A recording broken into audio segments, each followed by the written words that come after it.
ذرا اس آیت پر اب نگاہ کو مرتکز کیجئے، انسان کا خسارہ کیا ہے؟ دیکھیے، سب سے پہلے میں آپ کی توجہ دلاؤں گا، ذرا آنکھیں کھول کر قلب حساس کے ساتھ نوع انسانی کا مشاہدہ کیجئے، کیسے کیسے دکھ، کتنی تکلیفیں، کتنی محنت، کتنی مشقت ہے جو ہر انسان کا مقدر۔ قرآن مجید میں ایک مکمل سورت ہے، سورت البلد، اس میں اللہ تعالیٰ نے متعدد قسمیں کھا کر ایک بات کہی، لا اقسم بہذا البلد وانت حل بہذا البلد ووالد وما ولد لقد خلقنا الانسان فی کبد۔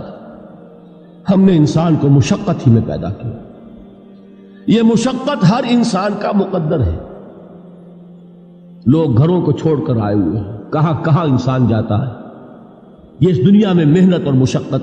ہاں، ایک مغالطہ ہو جاتا ہے کہ شاید یہ محلوں میں رہنے والے جو ہیں انہیں کوئی مشقت نہیں، انہیں کوئی دکھ نہیں، حالانکہ حقیقت یہ نہیں ہے۔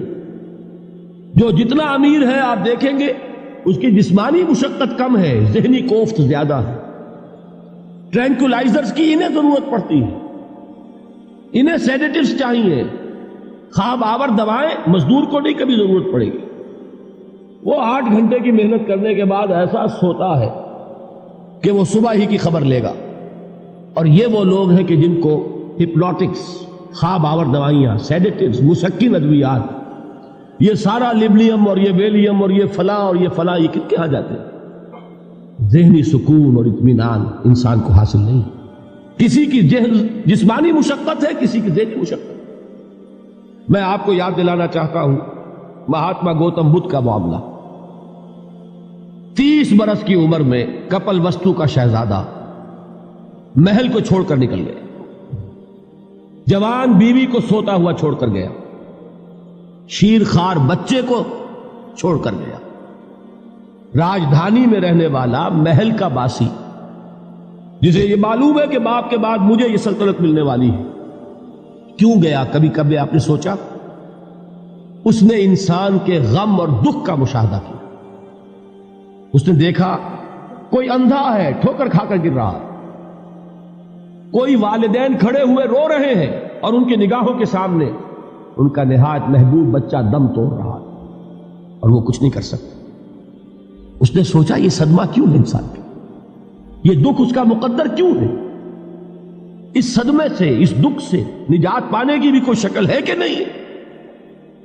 انسانوں کی ایک عظیم اکثریت، شاہ ولی اللہ دہلوی رحمۃ اللہ علیہ کے الفاظ ہیں کہ وہ لدو اونٹ اور کولو کا بیل بن کر زندگی بسر کرتی ہے۔ جو 8 گھنٹے تک اینٹیں ڈھو رہا ہو، اس شخص کا تصور کیجیے آپ، وہ واقعی انسان ہے یا حیوان بن گیا ہے؟ اور 8 گھنٹے کی اس محنت کے بعد بھی ہو سکتا ہے کہ 2 وقت کی روٹی اسے پوری نہ ملے۔ اور یہ تو ہو سکتا ہے، نہیں ہوتا ہے کہ اگر بچہ بیمار پڑ گیا ہے تو شاید کوئی برتن بیچے بغیر اس کی دوا کا سامان نہ کر سکے۔ ایسا شخص کتنے بوجھوں تلا دبا ہوا ہے، کتنی مشقت کے اندر پسا ہوا ہے۔ لدو اونٹ اور کولو کا بیل، انسانوں کی عظیم اکثریت اس سطح پر زندگی بسر کرتی ہے۔ لیکن آپ کو معلوم ہے کہ کولو کے بیل کے لیے مشقت ہی مشقت ہے، اس کے احساسات یہ نہیں ہیں جو کہ ان سے انسان کو جو صدمہ پہنچتا ہے۔ ایک بیل کو اس سے کوئی غرض نہیں کہ اس کا کوئی بچہ بھی تھا کہ نہیں تھا، اس کو کوئی بخار ہوا ہے یا کیا ہوا ہے، اس صدمے سے وہ بیل بچا ہوا ہے۔ گھوڑے کو کوئی پتہ نہیں کہ میرا بھی کوئی اولاد میری ہے یا نہیں ہے، اور مجھے اس کا کوئی صدمہ ہے یا دکھ ہے، کوئی پتہ نہیں۔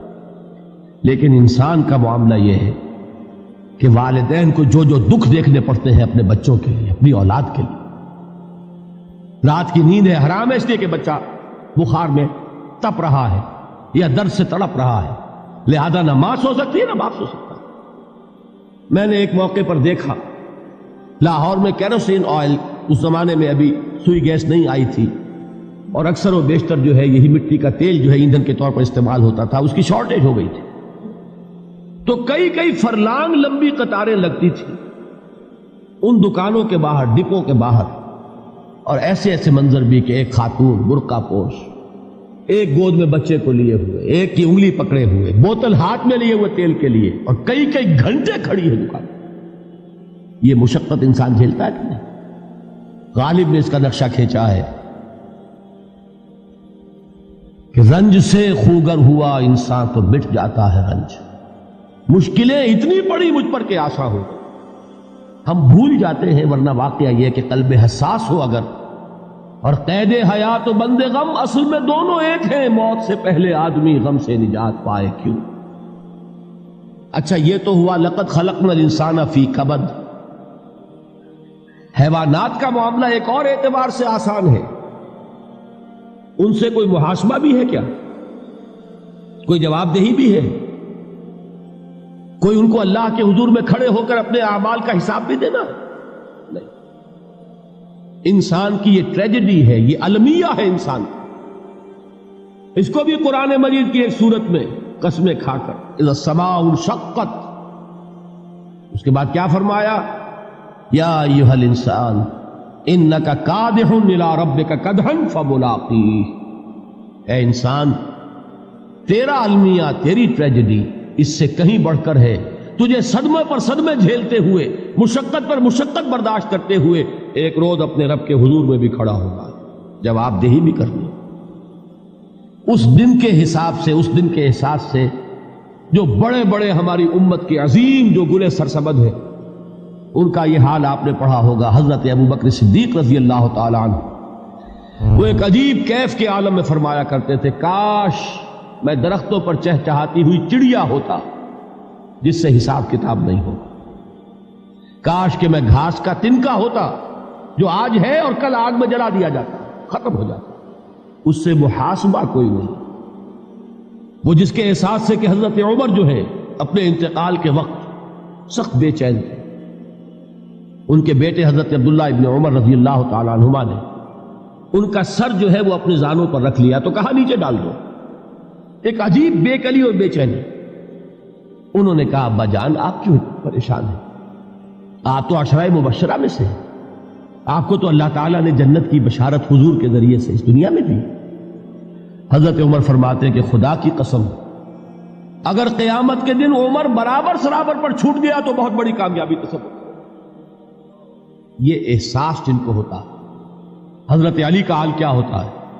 ابھی جو آپ نے حافظ صاحب سے سنا، یہ حضرت علی کا معاملہ ہے کہ ایک تیر پیوست ہو گیا تھا، کسی طرح نکل نہیں رہا تھا. حضرت علی نے فرمایا کہ اچھا چھوڑو مجھے، میں نماز کی نیت باندھتا ہوں. نماز کی نیت پڑھتے تھے تو لرزتے تھے، کانپتے تھے.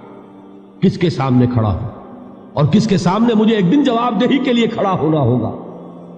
لن تزولا قدم ابن آدم، حضور نے خبر دی ہے ابن آدم کے قدم ہل نہیں سکیں گے. جیسے مجرم کھڑا ہوتا ہے کٹہرے کے اندر، اس کٹہرے میں سے ہل نہیں سکو گے حتی یسأل عن خمس، جب تک کہ 5 چیزوں کا حساب نہ لے لیا جائے.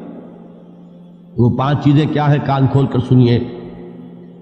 عن عمرہ فیما افناہ، عمر کا حساب دو. یہ 80 برس اور 70 برس ہم نے تمہیں دنیا میں دیے، کہاں ضائع کیے؟ وعن شبابہ فیما ابلاہ، اور خاص طور پر جوانی کا دور، امنگوں کے دن، ولولے ہوتے ہیں، قوت ہوتی ہے، توانائی ہوتی ہے، آدمی چلتے ہوئے زمین پر پاؤں مارتا ہے، قوت جو ہے وہ اپنا اظہار چاہتی ہے. یہ جوانی کہاں گلائی؟ حساب دو، ایک ایک لمحے کا حساب دو. وہاں مالہ من این اکتسبہ وفیما انفقہ، ایک ایک پائی کا حساب دو. مال کا کہاں سے کمایا تھا، حلال سے کہ حرام سے، اور کہاں خرچ کیا تھا، گل چھروں میں، عیاشیوں میں، یا نیکی کے کاموں میں، ادائے حقوق اللہ کے دین کے لیے. 4 سوال ہو گئے. 2 زندگی کے بارے میں، ایک زندگی پوری بحیثیت مجموعی کہاں کس کام میں لگائی، اور خاص طور پر شباب کا دور کہاں لگایا. 2 سوال مال کے بارے میں، کمایا کہاں سے، حلال سے کہ حرام سے، جائز سے کہ ناجائز سے، خرچ کہاں کیا. اور آخری سوال وعما عمل فیما علم، جو علم حاصل کیا تھا اس میں عمل کتنا کیا. علم کے انبار لگاتے چلے گئے اور عمل کے آغاز کی بھی نوبت نہ آئی. یہ علم جو ہے یہ اس روز سب سے بڑا وبال بن جائے گا. اتنا علم اور عمل کچھ نہیں، بجائے کہ کریڈٹ کا ذریعہ بنے یہ الٹا ڈیبٹ کا کھاتا بن جائے. یہ جواب دہی کا احساس ہے کہ جس کی وجہ سے انسان کی ٹریجڈی جو ہے وہ دوہری ہے. کوئی حیوان اتنے بوجھ تلے نہیں. مشقت کی، محنت کی، اس زندگی میں ختم ہوئے، اس کے بعد کوئی محاسبہ نہیں.